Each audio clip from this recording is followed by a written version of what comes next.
welcome back. Now we can try to prove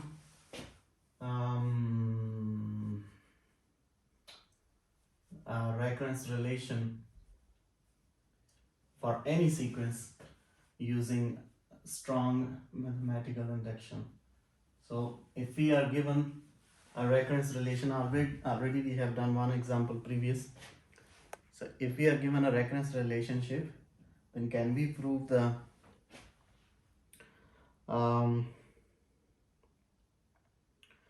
nth term of the sequence?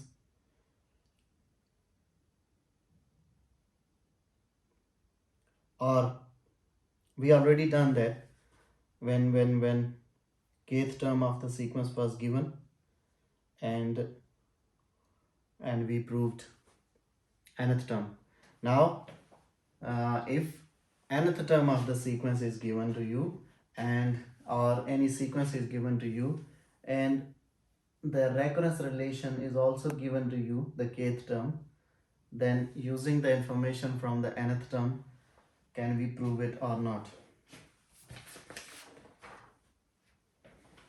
Similar pattern which we have followed in the previous example. So if we have a sequence like this, now this is the nth term of a sequence, and it is written as 1 over n plus 1 into this. How to read this?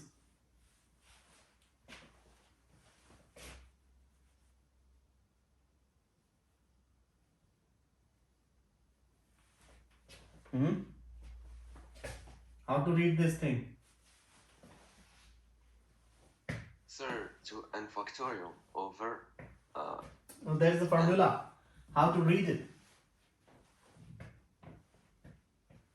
2n choose n. Yes, 2n choose n. And it has a formula.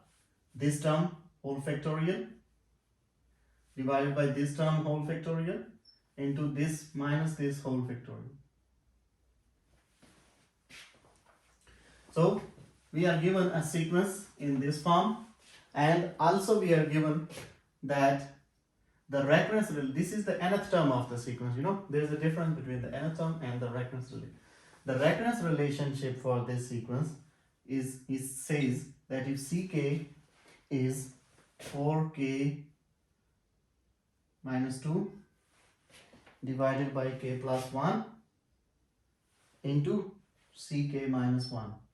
Now, can you see the difference between a recurrence relationship and the nth term of the sequence? An nth term of the sequence is generally any term.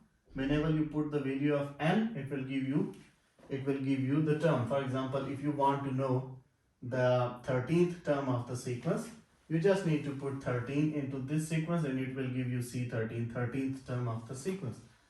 But if you are given a recurrence relationship, then you will have to actually go step by step. You will have to put k equals to 1, then k equals to 2, 3, 4, 5, 6. So because every next number is linked with the previous number. So if you have an expression in this form, that one next number n plus 1th term or k plus 1th term is equal to some nth or kth term, and this kind of relationship, then you can say it as a recurrence relationship. Then it means the things are repeating according to the number of iterations, 1, 2, 3, 4. So anyways, now this is information is given. Question 1 is find C1, C2, C3. That is very simple. For C1, I just need to put n equals to 1. So C1 is equal to 1 over 1 plus 1 into 2, choose 1. That is 1 by 2 into 2 factorial, that is 1, right? And for C2, simply in this relationship, put n equals to 2, it becomes 1 over 3 into 4, choose 2, and when you solve it, the answer will be 6. For C3, similar things, you can put any value of n and you can get the term. So you can find the terms like this. The part 2 is important. that use this information, use this data, and show that for this sequence, this recurrence relation is true or not. So what we are going to do,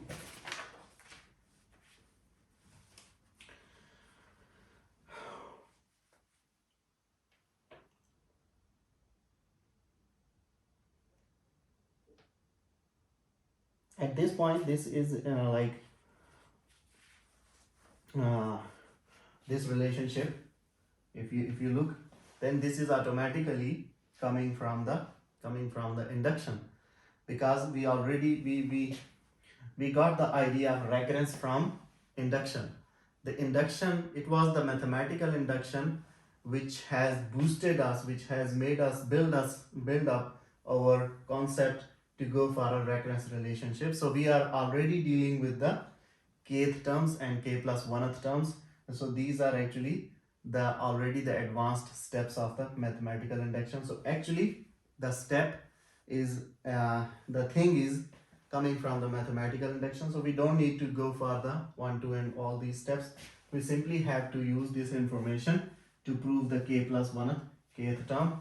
This is the kth term, and it uses some information k plus 1, k minus 1, all these things. So actually we are already standing here and dealing with the kth points, and we already passed all these situations using this relationship. Anyways, if I look at this information and I replace this whole information, now if you look at this thing, recurrence relation, what did you see? You see we need some kth term, ck, and we need some k minus 1th term, ck minus 1, but we have nth term already.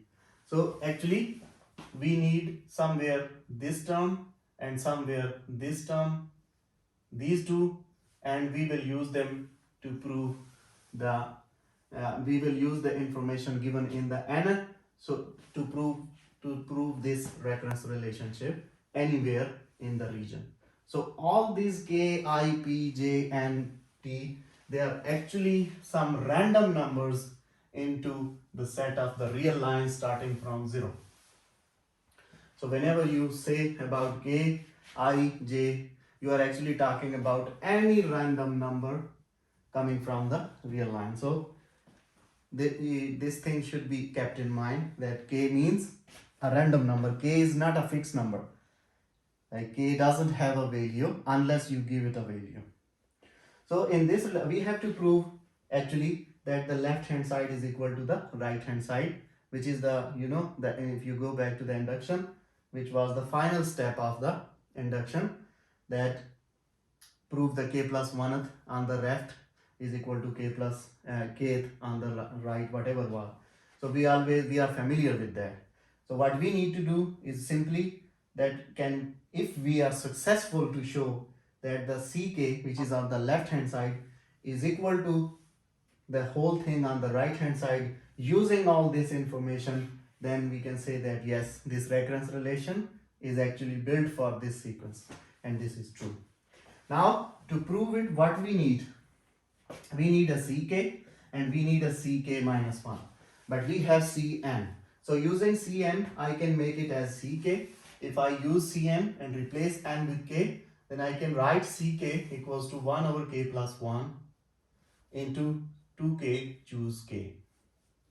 So this I have got for one value. Now I also need ck minus 1. Simply replace n with k minus 1. It will become ck minus 1. 1 over k minus 1 plus 1 becomes 1 over k, and this will become 2k minus 2. You will replace n with k minus 1. So it will become 2 into k minus 1, 2k minus 2, and chooses, instead of n, you are replacing k minus 1. So I already also got this one. Now if I use these two values into this original thing, then what will happen?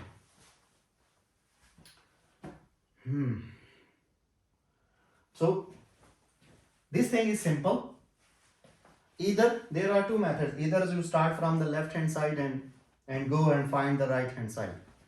or you start from the right hand side and go and find the left hand side. You are already familiar with proving the things. This thing is simple. Instead of this, if I use this, then I have better chances to manipulate the things.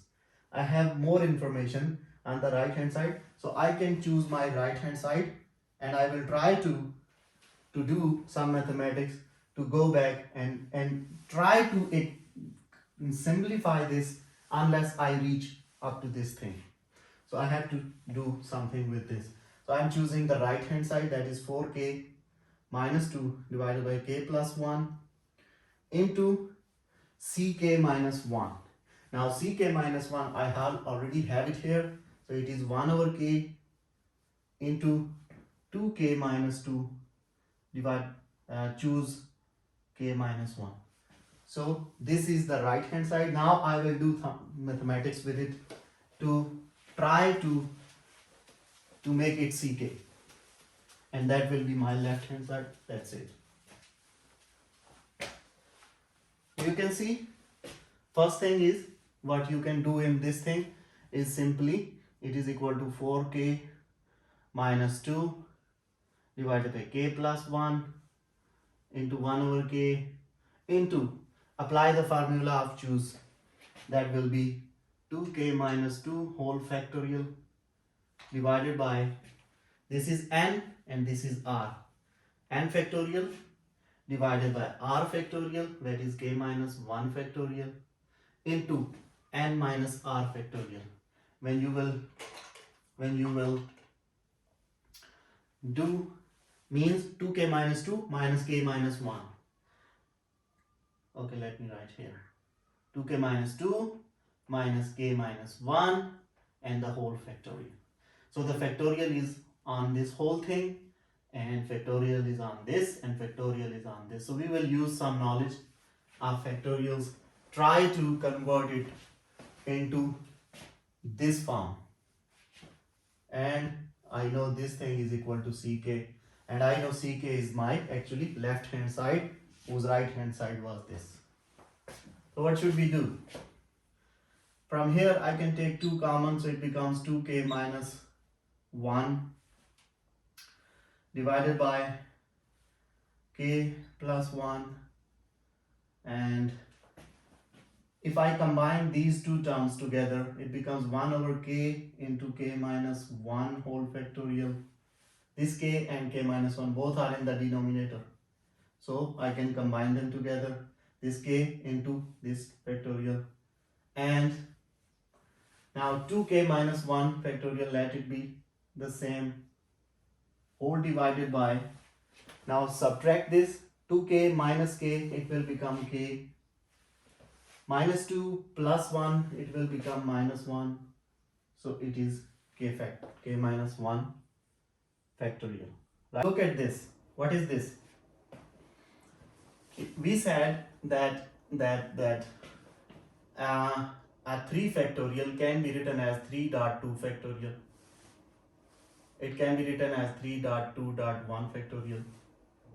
So if you are talking about k factorial, you can write it as k into 1 less than k, that is k minus 1 factorial, or k into k minus 1 into k minus 2 factorial. It is exactly the same, just like this.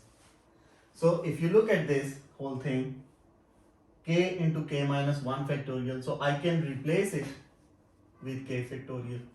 So it becomes 2 into 2k minus 1 divided by k plus 1, and this whole thing becomes 1 over k factorial into this whole thing, 2k minus 2 whole factorial divided by k minus 1 whole factorial.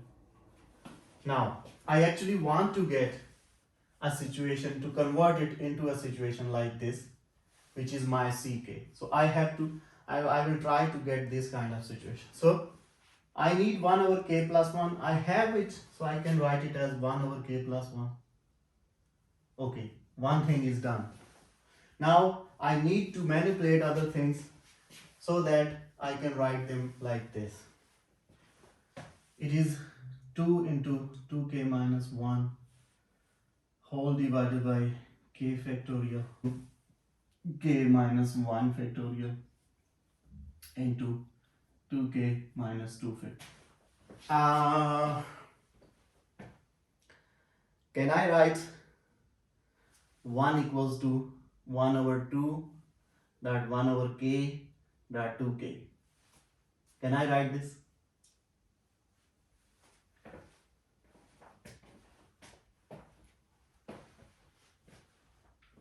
Yes or no? My next task is Sir, 1 over 2? I write 1 equals to this thing.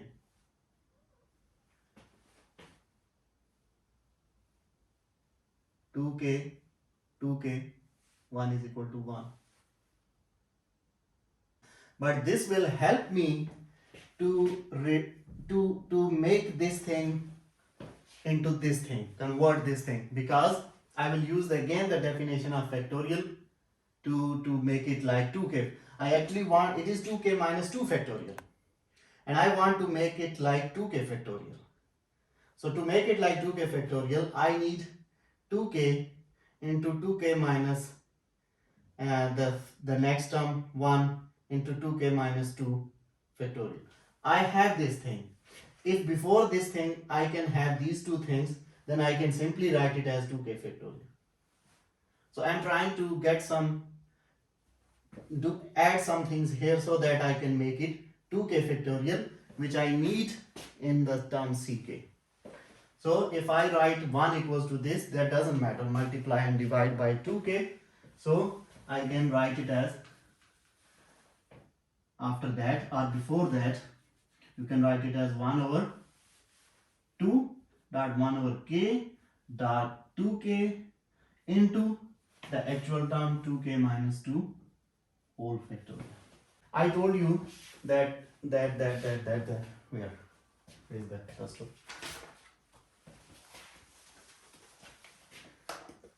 I told you that 2k factorial can be written as 2k into 2k minus 1 into 2k minus 2 whole factorial.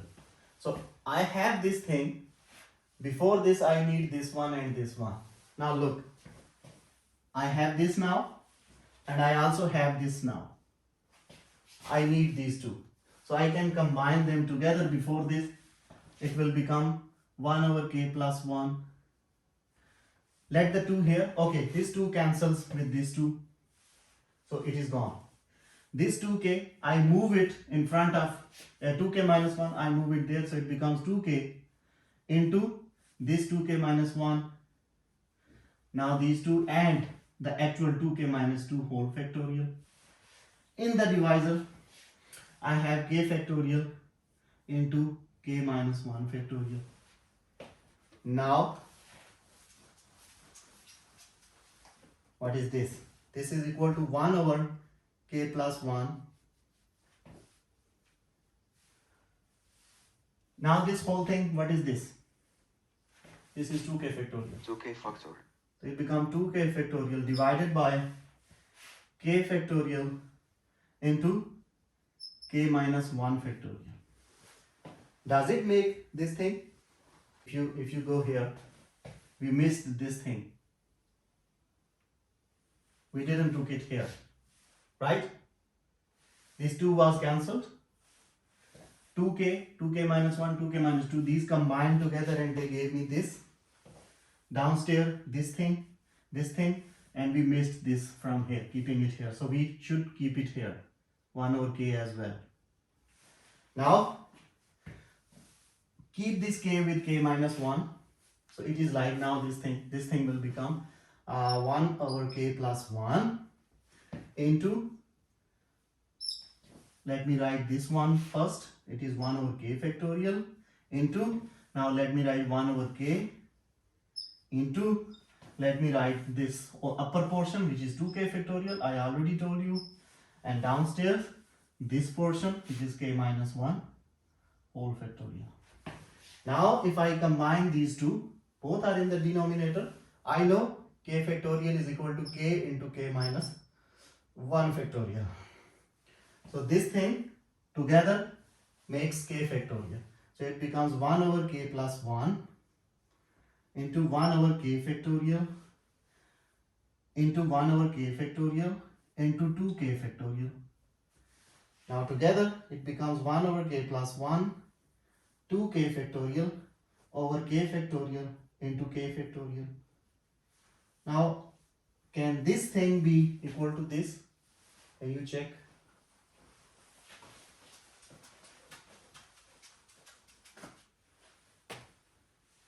Okay, I want to open this in the formula. 2k choose k means 2k factorial divided by k factorial into 2k minus k factorial. That is 2k factorial over k factorial 2k minus k factorial. This is exactly this thing. So it means this thing makes this part. So I have got on the right, I have got this whole thing, and this thing is ck, and ck was actually my left hand side of the recurrence relation, right? Yes, sir. I didn't understand the third last step. Like, yes, this step. How you convert the next step from this step? Look, here is okay. Yes. We have on the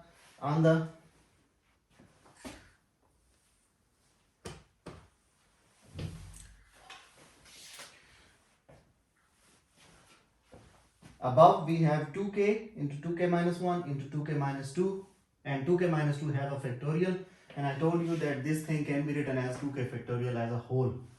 So this thing become this thing become 2k factorial here. I moved from here to here. Okay. Now downstairs I have k plus 1 here, then I have a k here, then I have a k factorial here, and k minus 1 whole factorial here, right? I simply Yes. order them here and there, but they are actually, I need to have all the terms, I have it there. Now this I need in the relation, so I do not change it. It is again the same. This thing again the same here. Now this thing, I know that k factorial can be written as k into k minus 1 factorial. What is this? This is here. So I can replace this whole thing with k factorial. I replaced it here. Upside I have this. Okay, sir. Now together this whole thing makes 2k choose k, and this thing outside I have, so it is exactly ck, and ck was on the left hand side of my equation, from where I pick up the right hand side.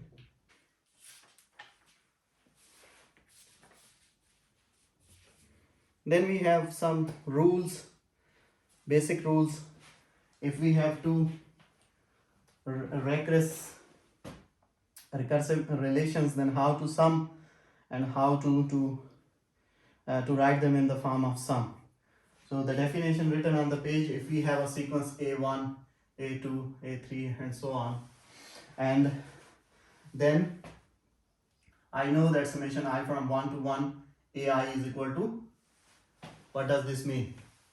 It is the same thing. If you want to write a1 in the form of sum, you simply need to say that my I starts from 1 and ends at 1. AI. So whenever I will put the value of I only have option of I to be 1. I don't have any other option. The limit is starting from 1 and reaching at 1. Then so I only have one option, that put the value of I equals to 1 and expand the sum. You know this thing, that what does this mean? This means if I from 1 to n, then as a whole this means a1 plus a2 plus a3 so on plus an. We have already studied this thing. So I'm saying that I'm starting from 1 and ending at 1. So all these terms will vanish and the only sum is a1. So in general, the sum of something starting from 1 reaching to 1 is equal to 1. So I can write it as this.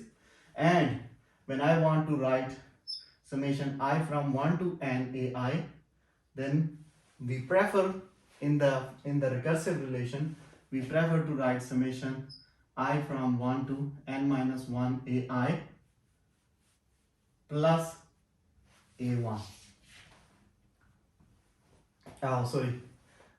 Because 1 to n minus 1 already used here, plus the nth term an as a separate, nth term as a separate, and these terms here. So it simply means that you are actually linking two terms, n and n minus 1th term, and then n minus 1th term is linked with the n minus 2nd term, and so on. So everything is linked together.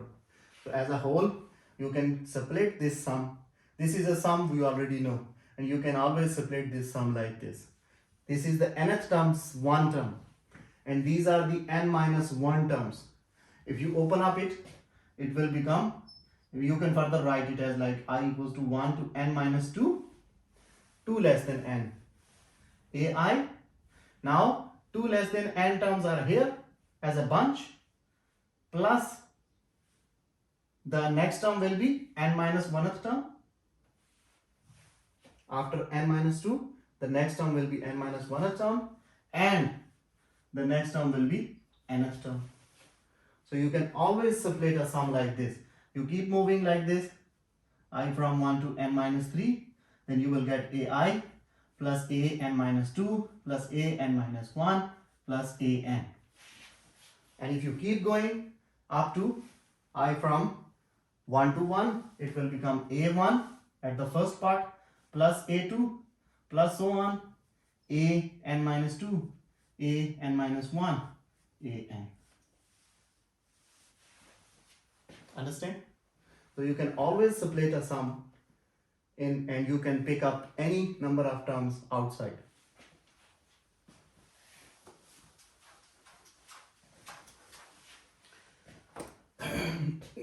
Similarly, the case is in the product. You know this symbol, I from 1 to 1, ai. It means the product of first one terms. So first one terms is 1, a1, so it is the product of a1. But if you want to write the product of I from 1 to n, ai, then you can write it as I from 1 to n minus 1 ai, now into the nth term, because the symbol is product. So here you are multiply the n minus 1 terms with the nth term. It was summation, n minus 1 terms are added with the nth term. It is a multiplication, n minus 1 terms, the product of n minus 1 terms is multiplied with nth term. And if you expand the same thing like this, the final shape will be a1 dot a2 dot a3, so on, an minus 2 dot an minus 1 dot an, all multiplied together, all added together. Okay?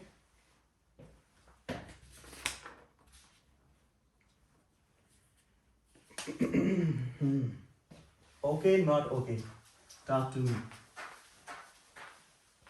Okay, sir. Somebody is sleeping. No, sir. Show that if P of n is this, summation I from 1 to n ai plus bi is equal to summation I from 1 to n ai plus summation I from 1 to n bi. Sum the two sequences first and then make the summation on the sum of the terms. Means, what does this mean? It means we are actually summing up the a1 plus b1. I am saying that there are two sequences, a and b, ai and bi. And what is this? This simply means that I am doing like this first. I am making a sequence C, and I am saying the sequence C will look like a1 plus b1, the first term, a2 plus b2, the second term, and so on. And then if I apply the summation on this whole big sequence, summation on C, then it is equal to summation I from 1 to n ai plus bi. This is the left hand side, this thing. On the right, what I'm doing? On the right, I'm saying I have sequence like this, A1, A2, A3, and when I apply, it is the sequence. When I apply summation on it, then it becomes A1 plus A2 plus A3, and it will give me some number. Okay, one thing. And also I have another sequence, B1, B2, so on to B whatever, and I apply summation on it. It becomes B1 plus B2 plus B3 plus so on. It will give me a number, and then I'm adding together these numbers, and that is my right hand side. This is the right hand side, this is the left hand side. You have to show that left hand side is equal to right hand side, but using mathematical induction, you are not allowed to use real numbers to prove this. One thing we already discussed when we were talking about how to prove something is, and we said that when we pointed out some points, and we said that there are certain things which we always do wrong, and one of them is that starting to prove something with an example.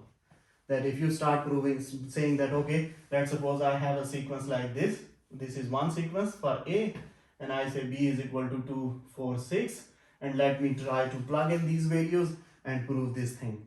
This is a wrong approach. This is not allowed. When you are trying to prove a generalized thing, you cannot start with an example like this.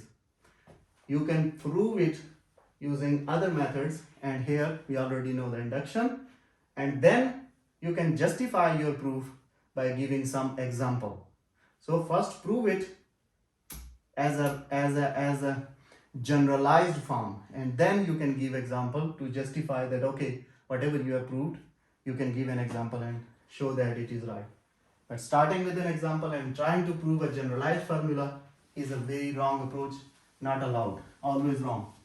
But most of us people, they will start proving something by giving you an example. They will say that okay, consider this example, this shows that this formula is true. No, this is wrong. We already know method how to prove. So actually this is our statement P of n, that the sum of two sequences terms together is equal to separate sum of the sequence 1 and sequence 2. So we know in the mathematical induction that first we need to prove for 1. So if I put P of 1, what does this mean? It simply means summation I from 1 to n is now 1. 1 to 1 AI plus BI. What does this mean? This means summation, what to do? A1 plus B1. On the right, it is summation I from 1 to 1 AI plus summation I from 1 to 1 BI. So actually we have to prove it now. This is the first step. Which side you want to pick up?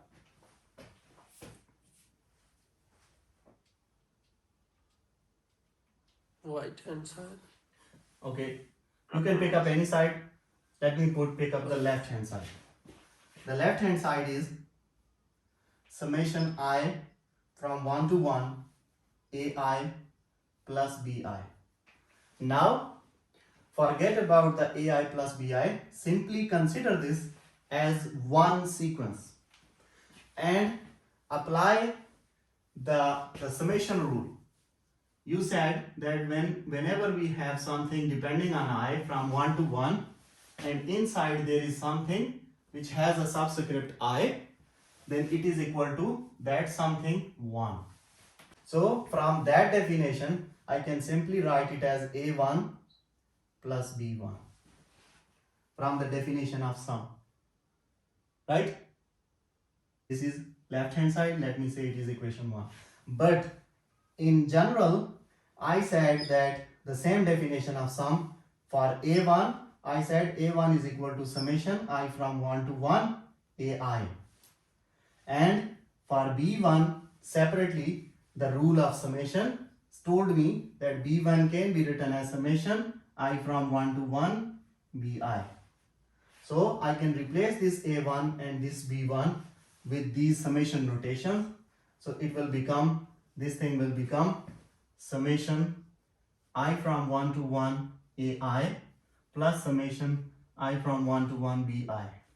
And this is the right hand side of the statement P1. So by using the mathematical induction, we have proved the step 1, the basis step of the induction. Now I will get a gift. What will be the gift?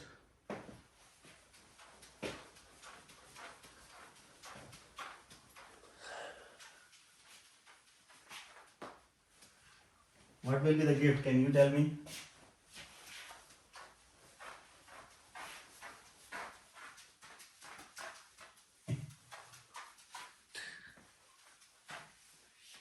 What is the next step?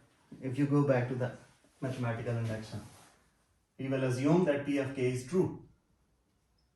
This is the step, right? This is the gift. What does this mean? It simply means that summation I from 1 to k AI plus BI on the left is equal to summation I from 1 to k AI plus summation I from 1 to k BI. This is true. So we will use it.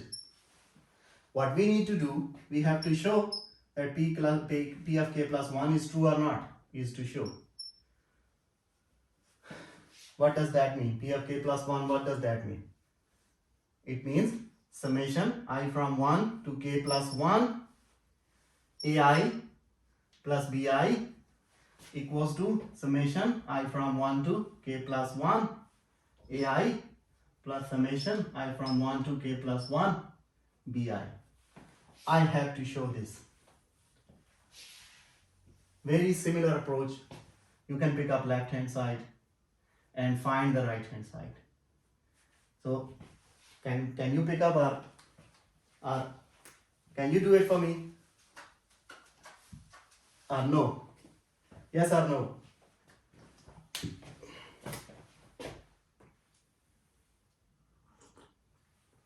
Come on, hurry up.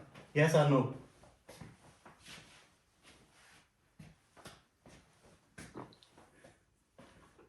What happened?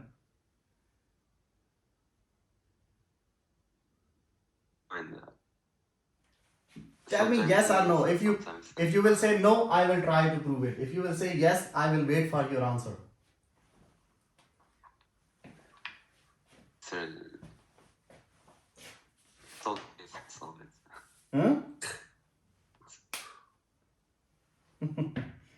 Okay. Okay, let's do it together. So actually I have to prove this. This is the question now. So let me pick up the left hand side and try to do something to make it just like the right hand side. So I'll choose the left hand side, and my left hand side is equal to summation I from 1 to k plus 1 AI plus BI. Now if you go back to the definition of the summation on the sequence, we said that summation I from 1 to n AI can be written as summation I from 1 to n minus 1 AI plus the nth term, right? You know this from the definition. Yes. I am using this definition here. So using this definition, I can write it as summation. I am trying to split k terms and the final term separate. So it will become I from 1 to k, 1 less than the total terms. 1 less than the if total terms are k plus 1, then 1 less than k plus 1 terms is k. So I split them here, AI plus BI plus the kth term. What will be the kth term? It will be simply k plus 1 plus b of k plus 1, right? Yes. Whatever the values of a Yes. and b. But this will be the k plus 1th term of this whole thing, whatever it is. Just consider it as one value, one term of the sequence. So the k plus 1th is I have separated here, and the rest are in the form of summation. But for this, I already found a gift. in the gift part, I already said that I from 1 to k, ai plus bi is equal to summation I from 1 to k, ai plus summation I from 1 to k, bi, right? This was the gift part. This is already given to us now. When we proved the first one, this was the gift given. So using this gift here, I can write it as, this thing can be written like that. It will become summation I from 1 to k. This whole thing, now replace it with the right hand side. So it becomes ai plus summation I from 1 to k bi. This whole thing replaced with this plus this k plus 1th term, ak plus 1 plus bk plus 1. Now this thing looks similar to this thing, so I can write them together. It becomes summation I from 1 to k ai plus ak plus 1th term plus this thing together with this thing, it becomes summation I from 1 to k bi plus bk plus 1th term. Now again, using the definition of the sum, according to the definition of the sum, I said summation I from 1 to n ai is equal to summation I from 1 to, okay, n minus 1 ai plus the nth term. So if you look this definition and look at here, what does this mean? It means I have k, a bunch of k terms in the form of sum plus k plus 1th term. So together I can write them like this. So together I can write it as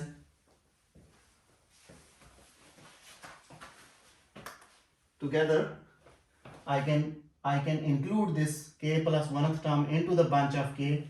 So together it will become summation I from 1 to k plus the additional term into ai.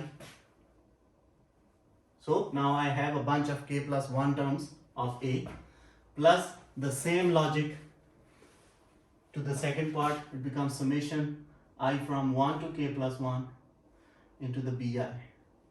Now this is what? This is the right hand side. Okay?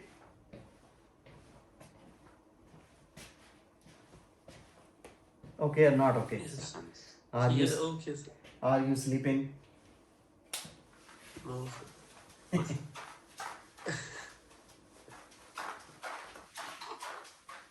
The only thing you should know in all this stuff is logic. Nothing other than that. The only thing is that you have to convince mathematically what you are doing. Sometimes the things are very obvious. As I told you in the case of 2 by 2. It is very obvious 2 divides 2. But when you talk in the context of prime numbers and you are talking about that every integer greater than 1 can be divided by a prime number, then you have to differentiate that which 2 is integer and which 2 is a prime number. Of course, both are integers, both are prime numbers, but you have to differentiate and give the logic and justify. Similar happens in the induction, similar thing. Whatever we were doing in the chapter 1 to 4, we were actually building our sense of logic, that how to give logical justifications. In all this happening, nothing new is happening. We are just using our own assumption to prove something. The gift, what is the gift? Gift is my assumption, always. But the gift is based on the first basis, and we use that assumption to prove something further general. But always we use some logical argument to go from k to k plus 1. If you don't have any information, if you don't have any logic, then you cannot say mathematical induction can help you. So to use the mathematical induction, you always have to give some logic of what next step is coming from the previous. That what we discussed in the previous chapters, that when you are proving something, when you are trying to prove a theorem, then every step must be given a logical reason that why did you jump from 1 to 2, why did you go from 2 to 3, and so on.